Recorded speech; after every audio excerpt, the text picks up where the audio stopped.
Chapter 10. James Henry Alden was a very rich man. His big mills stood just between Greenfield and Silver City. Now, J.H. Alden liked boys. He liked to see them running and jumping and playing, so each year, with 3 other rich men, he gave a field day to the town of Silver City, and even the mills were closed on field day. Every year, the boys were in training for the races. And not only boys, but men also, thin and fat, and girls trained for field day. There were prizes for all kinds of races, running and swimming and jumping. But the best one was called a foot race, called a free-for-all, because anyone could run in it. Mr. Alden gave a prize of $25 and a silver cup to the winner of the free-for-all. Sometimes a boy won the race, sometimes a girl. Once a fat man had won it. On field day, Henry was cutting the grass for Dr. Moore. Suddenly, the doctor stopped his car in the street and called to Henry. "Hop in," he said. "Today is field day, and I want you to see the races." Henry hopped in, and the doctor started the car. "Sorry I can't go," said Dr. Moore, "and I want to know all about it. I want you to tell me who wins each race." Soon Henry found himself sitting on the bleachers. By and by, a small boy climbed up the bleachers and sat beside him, and then a man called, "Free for all, come and get ready." "What is that?" asked Henry. "A free-for-all." "Don't you know?" asked the small boy. Didn't you see the one last year?" "No," said Henry. The boy laughed. "That was a funny one," he said. "There were 2 fat men in it and some girls and boys. That boy over there won it. You should have seen him. He ran so fast you could hardly see his legs at all." Henry looked at the winner of last year's race. He was smaller than Henry, but he was older. Suddenly, Henry stood up and quietly left the bleachers.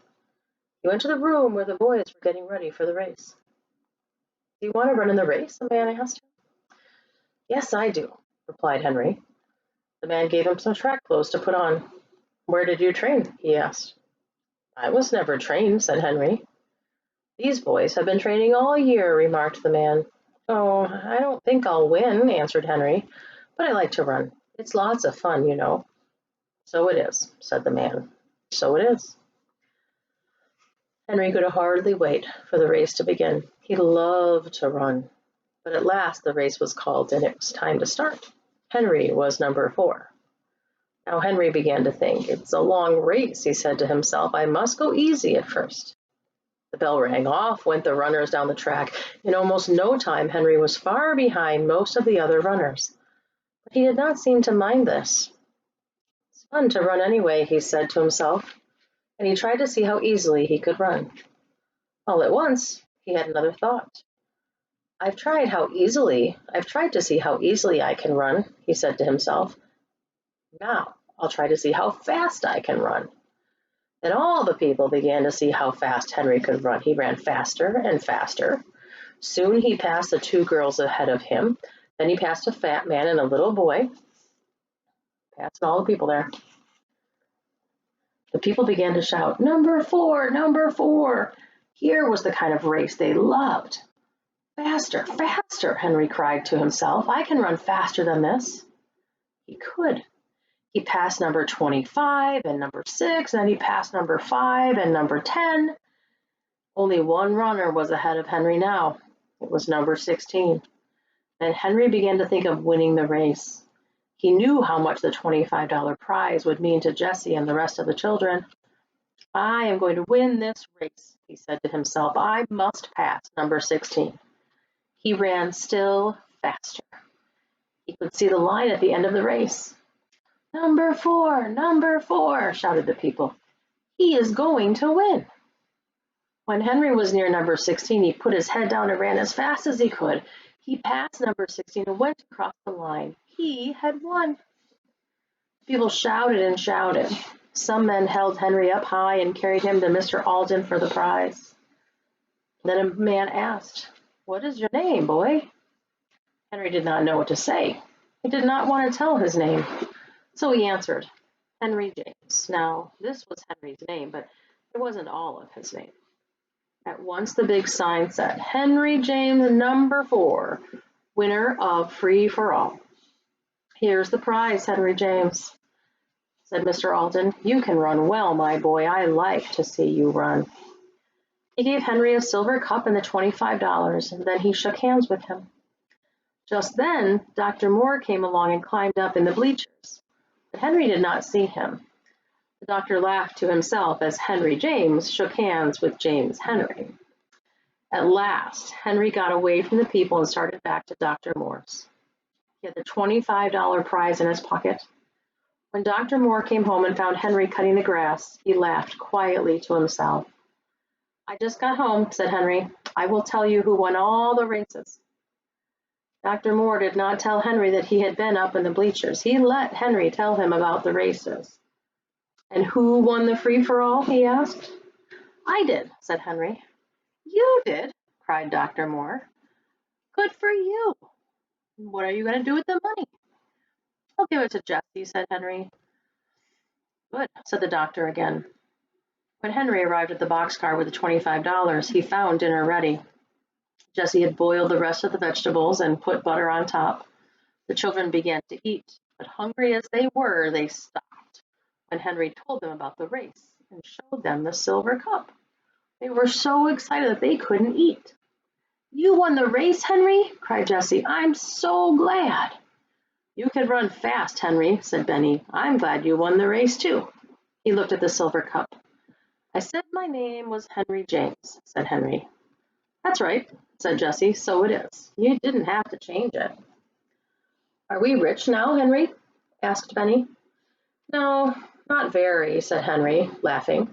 By the way, I bought us something for supper. Jessie looked in the bag. There were some fat brown potatoes in it. Oh, I know how to cook these, cried Jessie happily. They will be good. You just wait. I can't wait, said Henry, laughing. Then he went back to work. After dinner, Benny played around with the dog.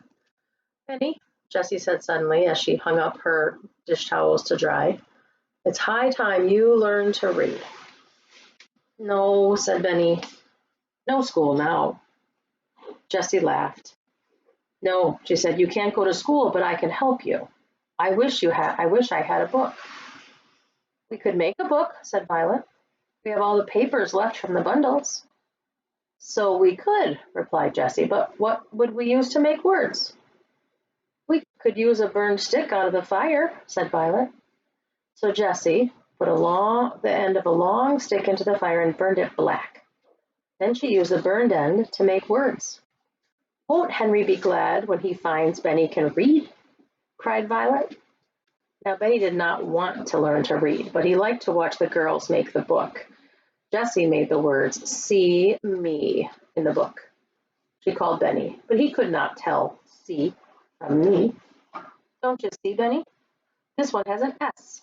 It says see. This one has an M. It says me. But Benny did not see. It's too hard for me, he said. I'll tell you, Jessie, said Violet at last. Let's make C on one paper and me on the other. That's the way they do in school. And then have him point to C. The girls did this. They called Benny, and Jessie showed him again very carefully the word that said C. Then she put the two words on the ground. Now, Benny, point to C, said Jessie. Benny looked at the two words. He could not tell, but Watch barked and put his paw on C. Now, Watch did not know one word from the other, but Benny thought he did. Was he going to let a dog get ahead of him? Not Benny. He looked at the words and learned them almost at once. Good old Watch, said Jessie. It isn't hard at all, said Benny. Is it, Watch? Before supper, Benny could read. See me run. I can run. Can you run? Good boy, said Jessie. Now I must get supper. The children started up the fire and washed the potatoes in the brook. Then Jessie put wet papers around them and put them in the fire under the hot stones.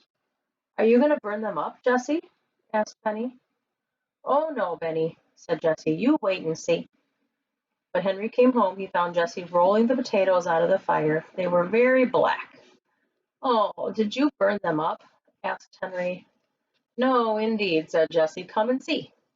She gave 3 black potatoes to each one. These are very hot, said Violet. Look out. Open them, said Jessie, and take out the potato with a spoon. Then put butter on top and some salt. I'll get Benny's out. Well, how are they? Oh, cried Benny, they are delicious. What did I tell you? Said Jessie. Have some milk. Milk and potatoes make a pretty good supper, said Henry. I can read, remarked Benny. What? Said Henry. Yes, he can, said Violet. He learned this afternoon. Go and get your book, Benny. Benny liked to read now. It is not hard, he said. Watch can read too. Oh, can he? Laughed Henry. Let's see him. Watch is too tired now, said Benny. I will read to you. Benny read out of his new book. Good old Benny, said Henry. Come to bed now. You must be tired with all that work.